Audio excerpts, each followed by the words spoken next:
Hey, For Real students! So this has been a pretty crazy week, huh? I'm sure if I were to ask each one of you how you were feeling right now, I would hear a ton of different responses. Some would be excited because, well, no school! But then you got that stack of homework. Others of you might be nervous with all the different news reports and feeling uncertain about what the future holds for all of us. And if I'm being totally transparent with you, I'm dealing with some of those same feelings too. While we may not have all the answers for everything right now, one thing we can be sure of is that none of this caught God by surprise. It says in the Message version of Isaiah 41:10, "Don't panic, I am with you. There is no need for you to fear, for I am your God.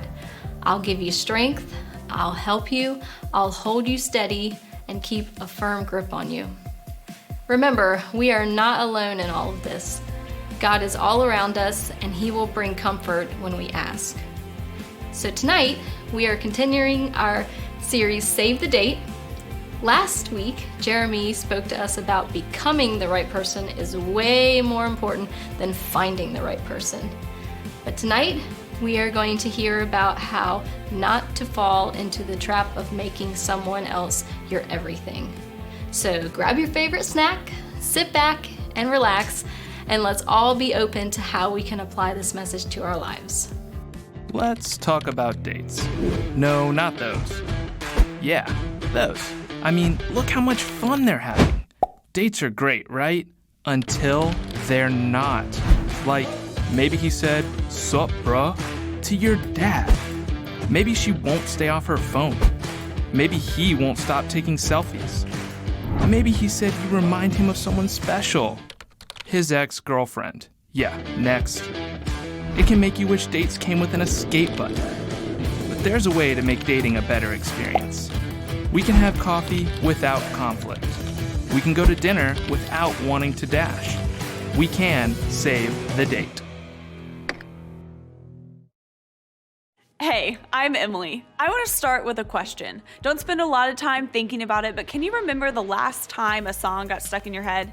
You know what I mean, right? It's when the chorus of a song gets stuck in your mind over and over again and over and over and over again and then some more. When that happens, I know some of you keep your singing to yourself. The rest of you, if there's a song in your head, the whole world's gonna know about it. Now, you know this. There's a difference between getting a good song stuck in your head and a really annoying song. Like if you have a little brother or sister or you do some babysitting, you know that children's songs are the absolute worst. And you already know what I'm about to say is the worst of the worst. Baby Shark. It makes you want to rip your eyebrows off. So yeah, good luck getting that one out of your head now that I mentioned it. But music isn't the only thing that can get stuck in our head. There are times when I want a McDonald's M&M McFlurry so bad, it's all I could think about. I could eat 20 Whoppers from Burger King, but that frozen treat from Mickey D's is all I want. Whether it's a pair of shoes you want to buy or candy that you're dying to eat, we all know what it's like to be mentally consumed with a thing, a person, or an idea, like an M&M McFlurry. Another thing that can get stuck in your brain is what we're talking about in this series, Save the Date. You may not call it dating, but you get the point. It's having somebody in your life that you're interested in romantically, and hopefully they're interested in you too. If you found yourself interested in someone recently, then you know it's a lot like getting a song stuck in your mind. Just so you know, that's totally normal, and it's not necessarily a problem. It only becomes a problem when a person or just the idea of having a person becomes an obsession. You've maybe seen this happen with people you know. Maybe it's the guy who can't have a conversation without talking about his girlfriend. And you're like, you have a girlfriend, we're aware. Maybe it's the girl who no matter what you're doing says, oh, that reminds me of my boyfriend, and redirects the conversation to the person she's dating. They're obsessed. So how do you know when this idea becomes an obsession? Here's a few ideas. It's when you have somebody in your life and they're all you think about. The people closest to you haven't seen you in a while because most of your free time is spent exclusively with that person. Maybe it's when you have someone in your life and they're all you talk about. Your friends don't have to guess what you're gonna say because they already know. It's when you don't have somebody in your life, but you're just as obsessed. You're searching, waiting, hoping to find that person, and you talk about it more than the people who are actually dating. You may be thinking, Emily, why is this a bad thing? It's not like I'm obsessed with stealing puppies or eating rocks. That would be a real problem. But if having a relationship with someone or being interested in someone isn't a bad thing, then why are you making it sound like it is? And yes, you're right. There's nothing wrong with having someone in your life. And there's nothing wrong with being excited about it. If you don't have someone in your life, there's also nothing wrong with wishing you did. But when everything else in your life seems to fade out because of this person, then it's a problem. And here are a few reasons I think why. First, you miss out. There's so much to do in high school that you'll miss out on if you're obsessed with a relationship or the idea of a relationship. You'll miss out on a chance to make memories with your friends. You'll miss out on chances to connect with your family. You'll miss out on chances to develop your talents. You might even miss out on chances to learn new things or influence others. Being too focused on any one thing, whether it's a person, relationship, or hobby, is never a good idea because of how it shrinks your life down. Second, you can actually alienate people. Your friends aren't stupid, right? They realize even if you think they don't, when your heart, time, energy, and thoughts are not with them, they feel distance and separation, and eventually that takes a toll on relationships. All of a sudden, the people you used to care about the most don't feel like you care about them, even if you do. Honestly, being around couples who are overly obsessed with each other or just being around someone who is just plain obsessed with the idea of dating, it can be kind of annoying, right? Because when dating becomes someone's whole world, they're not really acting like a dating couple anymore. We've all been around people who act like a married couple in high school. And even if it seems kind of romantic, it also seems kind of weird, right? We've all seen people give up friends and sports and even their own identity for the person they're dating, and deep down, we know they're probably missing out. The question is, what do you do about it? You can't not care about someone if you care about them, right? The whole point is to care. But how much is good for you and how much isn't? In this series, we've been talking about saving the date or rescuing your dating life from common things that can make it less awesome. But what do you do to make sure that you're not the one who needs saving? Well, to help us do that, we're going to look at a passage from a letter written by the Apostle Paul, who wrote a lot of the New Testament. And it's good for you to know as we read this that his motivation was always out of love. He wanted people to love God, love each other, and live better lives. He wrote a letter called Galatians, which many scholars believe was more like a public speech than a letter to an individual person. It was general encouragement that people from all backgrounds could apply to their lives, and that includes us. Also, one more thing before we look at his words. Paul didn't live in a dating culture. He and his friends didn't exist in a world that included prom and dating apps and being put in the friend zone. So although this passage doesn't specifically address dating, the truth that comes from it can certainly be applied. This is how Paul starts. Be very careful then how you live, not as unwise, but as wise. Let me summarize what Paul is saying. He basically is saying, pay attention to how you're living your life. Don't just let life happen to you. And as you choose how you live, wise is better than unwise, obviously. Using words like wise and unwise when it comes to dating is perfect, because having someone in your life isn't necessarily always as easy as right or wrong. Sure, it can be, but most of the time dating decisions have more to do with wise or unwise. It's rarely as much about, is that person good or bad? And more, are they good for me? Are they good for me right now? So Paul is encouraging his general audience. Pay attention to what you do and do your best to make the best and wisest choice. This principle can be applied to just about anything. Your friendships, school, schedules, anything. But for the sake of today's conversation, here are some questions to ask yourself when it comes to dating. First, at what point does a healthy interest in someone, or just the idea of dating, become an unwise obsession? And then, where am I? Right? So where are you on that spectrum? Paul continues, making the most of every opportunity because the days are evil. Now you could be thinking, are the days evil? Like, should I be worried?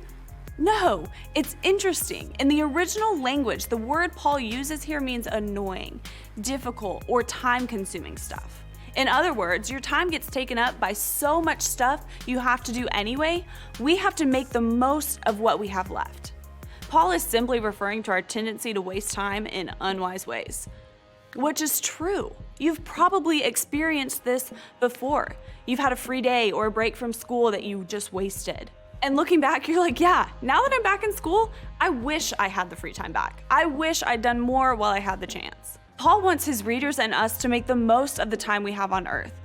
And when it comes to high school, these are some of the most unique years of your life. You will look back at these days and be surprised at how important your current friendships are and how memorable this time is in your life. And when everyone is talking and reminiscing about high school, you don't want to say, I missed that time with my friends because I was always with my girlfriend. Or, it sounds like it was fun, but I don't remember any of that because I only hung out with my boyfriend. You have a chance to encourage your friends, influence people who are younger than you, and develop yourself in so many areas. Dating someone can be a part of that, but it shouldn't hold you back from doing those things. Paul continues with these words, "Therefore do not be foolish, but understand what the Lord's will is." In other words, God has a plan for your life, and specifically for your life in high school. And while dating can be a part of that plan, it can also be a distraction from it. So don't be foolish and don't miss out on something great because of someone you're dating. To summarize Paul's words in the context of dating, here's one way to think about it. To make the wisest choice with the time you have, don't make anyone your everything. To be clear, that's not a knock on your girlfriend or boyfriend. They're probably great. It's simply a statement about the best use of your time right now. Is dating something you can do with part of your time and part of your attention? If so, awesome. You have a ton of other parts of your life to focus on right now. But if someone you're dating has become your everything, it may be time to reconsider. If your dating life is holding you back from the rest of your life, it may be time to think about rethinking things. I think here's where we can start. We can get a life. Right? When we become so obsessed with the person we're dating or the idea of dating, our world can get very small. We get tunnel vision and it's the only thing we can see. We lose all sense of perspective. And in order to get it back, you have to start living a life that includes more than just one person. Expand your world, get a life outside of the person you're dating. If you're currently in a relationship, don't write off the rest of the world around you. Don't ditch your friends. Don't abandon your family. Don't lose interest in the things that used to energize you. You were a whole person before this person came into your life. So don't lose the other parts of yourself because of him or her. Get back to the things that used to make up your world. Get back to being you. If you aren't dating anyone, can I suggest something? Stop thinking your life can't be good unless you start dating. Listen, you don't need another person to make you a whole person. You don't need another person for you to have a complete high school experience. Go be you, do things you like to do, hang out with people that you enjoy. If you meet someone along the way, great, but don't spend high school waiting around for that person to show up.